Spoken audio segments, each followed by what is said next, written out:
బాలాయ నీలవపుషే నవకింకిణీకజాలాభిరామ జఘనాయ దిగంబరాయ శార్దూల దివ్య నఖభూషణ భూషితాయ నందాత్మజాయ నవనీతముషే నమస్తే. అశ్రద్ధధానాః పురుషాః ధర్మస్యాస్య పరంతప అప్రాప్య మాం నివర్తంతే మృత్యు సంసారవర్త్మని. ఏదైనా ఒక పని చేస్తున్నప్పుడు దాని యందు చాలా శ్రద్ధ అవసరం.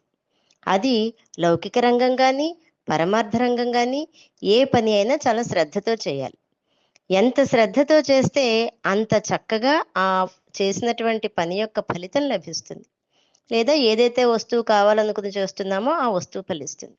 అందుచేతనే భగవానుడు ఈ శ్లోకంలో తాను చెప్పబోయే బ్రహ్మజ్ఞానం నందు ఎవరికి శ్రద్ధ ఉంటుందో అతడు తప్పకుండా శ్రద్ధాపూర్వకంగా దాన్ని అనుష్ఠించి పరమాత్మను చేరుతాడని, ఎవరైతే శ్రద్ధ లేకుండా ఉంటారో వాళ్ళు ఆ పరమాత్మను పొందలేక మృత్యురూపమైనటువంటి సంసారంలో పడి తిరుగుతూ ఉంటారని చెప్తున్నాడు.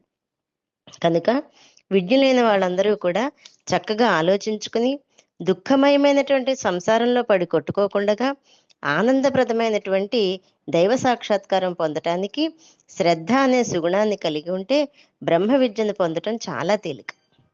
లోకంలో సామాన్యమైన పనులు, వంట చేయటం, వ్యాపారం చేయటం, వ్యవసాయం చేయటం వంటి వాటిని చేస్తున్నప్పుడే ఎంతో శ్రద్ధతో చేస్తామే, మరి బ్రహ్మ విద్య సాధనానికి ఇంకెంత శ్రద్ధ అవసరమై ఉంటుంది.